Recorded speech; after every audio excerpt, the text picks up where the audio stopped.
నమస్తే, నేను Roja. Welcome to special debate. Dammit, కథ అడ్డం తిరిగింది. గోటితో పోయేది గొడ్డల దాకా వచ్చింది. హెచ్సియు సమీపంలోని భూముల వేలం బెడిసి కొడుతోంది. చివరకు సుప్రీంకోర్టు జోక్యం చేసుకోవాల్సి వచ్చింది. ఇంతకీ రేవంత్ ప్రభుత్వానికి ఎందుకీ హెచ్సియు దరువు? బుల్డోజర్ల విధ్వంసంపై ధర్మాగ్రహం ఎందుకు వచ్చింది? వ్యూహాల్లో ముఖ్యమంత్రి రేవంత్ వైఫల్యం చెందుతున్నారా?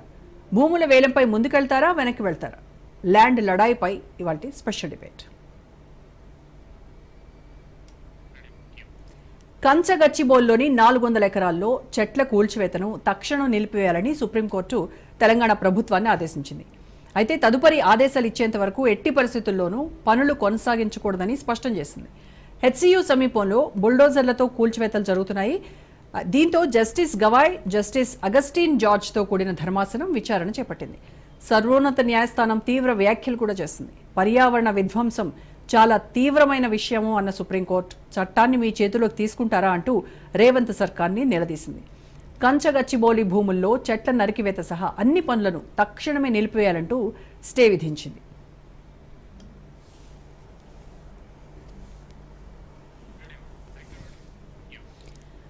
అత్యవసరంగా చెట్లను నరకాల్సిన పరిస్థితి ఎందుకు వచ్చింది? Telangana chief secretary, GHMC commissioner ఏం చేస్తున్నారు అంటూ ప్రశ్నలు సంధించింది సుప్రీంకోర్టు. అవసరమైతే సీఎస్పై యాక్షన్ తప్పదంటూ తేల్చెప్పింది. తదుపరి ఆదేశాలు ఇచ్చేదాకా అన్ని పనులు నిలిపేయాలని ఆదేశించింది సుప్రీంకోర్టు. ఒకవేళ ఉల్లంఘనలు గనక జరిగితే సీఎస్దే బాధ్యతని కూడా స్పష్టం చేసింది.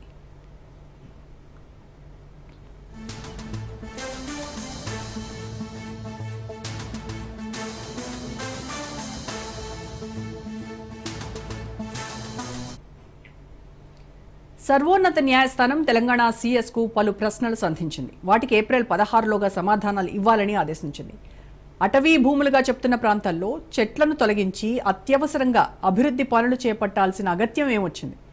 కూల్చివేతలు చేపట్టే ముందు పర్యావరణంపై పడే దుష్ప్రభావానికి సంబంధించి ఎన్విరాన్మెంటల్ ఇంపాక్ట్ అసెస్మెంట్ సర్టిఫికేట్ తీసుకున్నారా? అటవీ శాఖ అధికారుల నుంచి అనుమతులు తీసుకున్నారా లేదా అంటూ ప్రశ్నించింది సుప్రీంకోర్టు. అలాగే రాష్ట్ర ప్రభుత్వం మార్చి 15న నియమించిన కమిటీలో ఎలాంటి సంబంధం లేని 5 అధికారులను ఎందుకు చేర్చారు అని నిలదీసింది. కూల్చివేసిన చెట్లను రాష్ట్ర ప్రభుత్వం ఏం చేసింది అంటూ ప్రశ్నించింది సర్వోన్నత న్యాయస్థానం.